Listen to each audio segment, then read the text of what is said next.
आप सभी को प्रणाम। परम पूज्य गुरुदेव पंडित श्रीराम शर्मा आचार्य जी के विचार प्रसार में आप सभी का स्वागत है।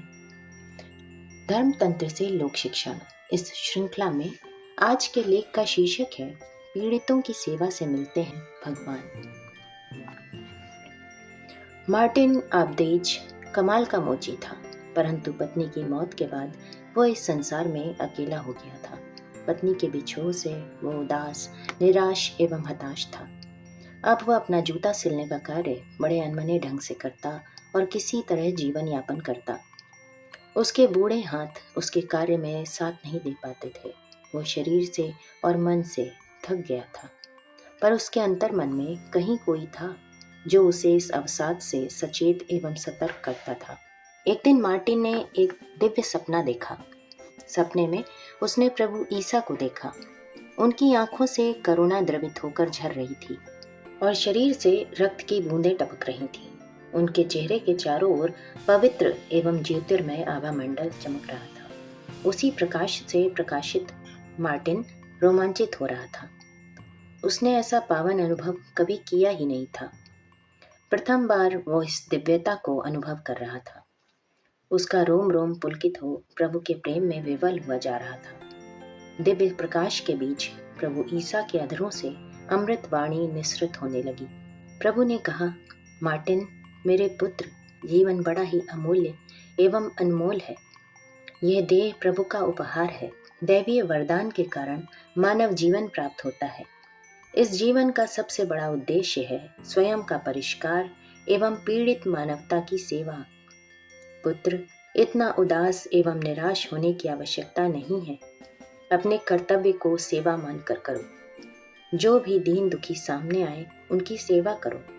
तुम अकेले कहाँ हो? सेवा करने के लिए इतने पीड़ित मानव जो हैं, भावपूर्वक उनकी सेवा करो। प्रभु के अमृत वर्षण से मार्टिन का हृदय भीग रहा था। उसकी आंखों से यह प्रेमामृत आंसू बनकर उसे भिगो रहा था। प्रभु ईसा ने कहा, मार्टिन बाहर देखते रहना, मैं फिर आऊँगा। मेरा इंतजार करना, मैं फिर प्रकट होऊंगा। एक बार नहीं, अनेक बार मैं तुम्हारे पास आऊंगा। क्या तुम मुझे अपने पास आने दोगे?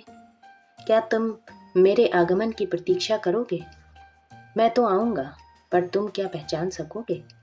इतना कहने के बाद प्रभु ईसा अंतर्धान हो गए। उस रात के बाद मार्टिन का जीवन अपने कर्तव्य एवं मानवता की सेवा से सुरभित एवं सुगंधित हो उठा। उसका हृदय आनंद से भरा रहता था।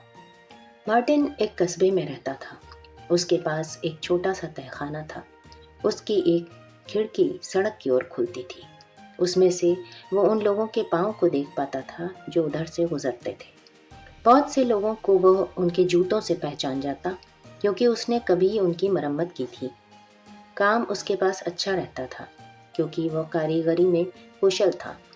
वो उम्दा सामान लगाता था और दाम भी कम लेता था। मार्टिन पौ फटने से पहले ही उठ जाता था और अपने काम में लग जाता था। एक दिन उसने भोजन तैयार किया और ऐसे किसी व्यक्ति का इंतजार करने लगा जिसे वो भोजन दे सके, और ऐसा सोचकर वो हर आने जाने वाले को देखने लगा। पहले एक दरबान गुजरा, फिर उधर से भिश्ती निकला। कुछ देर बाद एक बूढ़ा स्तेपानिच आया। स्तेपानिच ठंड से ठिठुर रहा था और उसे देखकर ऐसा लगा कि उसे भूख भी पर्याप्त लगी थी। मार्टिन ने उसे प्यार से पुकारा और कहा, आओ अंदर आ जाओ। मार्टिन की बात सुनकर स्तेपानिच अंदर आ गया और उसे मार्टिन ने बड़े प्रेम से भोजन कराया तथा उसके स्वास्थ्य के विषय में उससे बातें भी की। स्तेपानिच बड़ा प्रसन्न हुआ और उसने जाते जाते कहा, तुमने मुझे भोजन कराकर मेरी देह को तृप्त किया और इतने प्रेम से बातें कर मेरे अंतर्मन को तुष्ट किया। ईश्वर तुम्हारा भला करे। ये कहकर स्तेपानिच चला गया और मार्टिन पुनः जूते सीने लगा। इस बार जब उसने खिड़की से बाहर देखा तो अवाक रह गया। इतनी भीषण ठंड में एक माँ अपनी गोद में बच्चे को चिपकाए वहां आश्रय पाने का प्रयास कर रही थी। मार्टिन उसको अंदर ले आया और उसके सामने रोटी और सूप परोसा। खाओ बिटिया, और अपने बच्चे को भी खिलाओ। इसे अपना ही घर समझो। खाते खाते वो स्त्री बोली, मैं एक अभागी औरत हूँ। मेरे पति एक सैनिक हैं और 8 महीने से हमसे दूर हैं। जो पैसे थे खत्म हो गए, कोई काम भी नहीं मिलता। जो कुछ था पेट पालने के लिए बेचना पड़ा। कल मैंने अपनी आखिरी शॉल भी गिरवी रख दी। उस महिला की बात सुनकर मार्टिन एक पुराना लबादा लेकर आया और बोला, ये लो, इससे बच्चे को ठंड से बचाना। कुछ पैसे भी लो और गिरवी रखी शॉल को छुड़ा लेना। फिर वो उसे बाहर तक छोड़ने गया। उस स्त्री की आंखों में कृतज्ञता से आंसू टपक पड़े और उसने कहा, बाबा, ईश्वर आपका भला करे। मार्टिन को इस सेवा कार्य में अपार संतोष मिला, पर वो भूला नहीं था कि ईसा उसके घर आंगन में पधारेंगे। उसने सुन रखा था कि भगवान दरवाजे पर हल्की सी दस्तक देते हैं, जबकि शैतान दरवाज़ा खुलने तक दरवाज़ा पीटता है।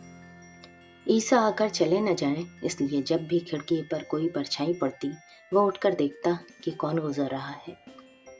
थोड़ी देर बाद मार्टिन ने देखा कि एक बुढ़िया टोकरी में सेब बेच रही थी।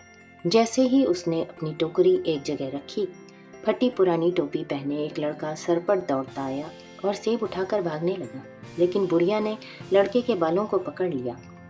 लड़का चीखने चिल्लाने लगा। बुढ़िया उसे डंडे से मारने लगी। मार्टिन दौड़कर गली में पहुंचा। बुढ़िया उसे मारे जा रही थी और उसे पुलिस के हवाले करने की धमकी दे रही थी। मार्टिन ने बुढ़िया से कहा, इसे छोड़ दो, इसे वो सेब दे दो और इसके पैसे ले लो।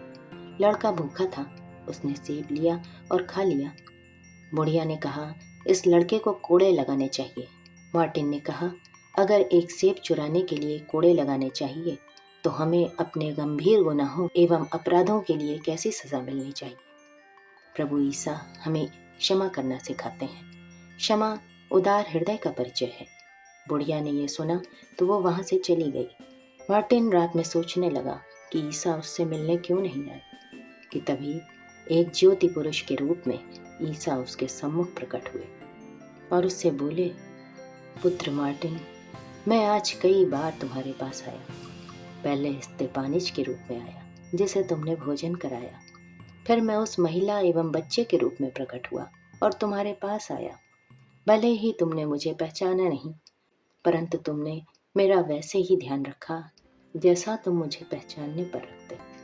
तुम मुझे आगे भी उसी रूप में पहचानना। मैं भूखा था, तुमने मुझे भोजन कराया। मैं प्यासा था और तुमने मुझे जल पिलाया।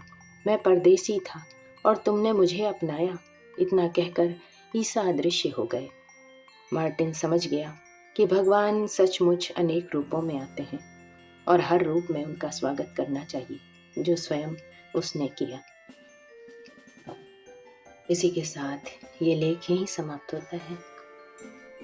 अखंड ज्योति, नवंबर सन 2014, पृष्ठ संख्या 18 एवं 19। आप सभी को अपना बहुमूल्य समय देने के लिए हृदय से आभार एवं अनगिनत धन्यवाद। सादर प्रणाम।